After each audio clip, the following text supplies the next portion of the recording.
Шампионка може и да не участва на всички уреди, но това се оказа блъф, защото Канаева участваше много силно през целия сезон и на турнирите от Гран При сериите, и на турнирите за Световната купа. Печелише масово къде каквото участваше, пускаше някой друг златен медал на сесина и горе-долу такова е положението.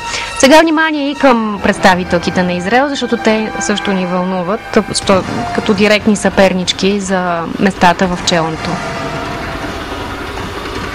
Ирина Ризенсон много силно стартира през този сезон. Ирина Ризенсон почти на всички големи състезания от веригата Гран При и на световните купи е в финалите на всеки уред и дори медали. Завоюва медали. Да. Много опитна състезателка.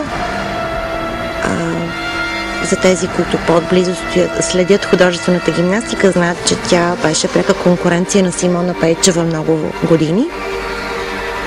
И за наша радост Симона я биеше често.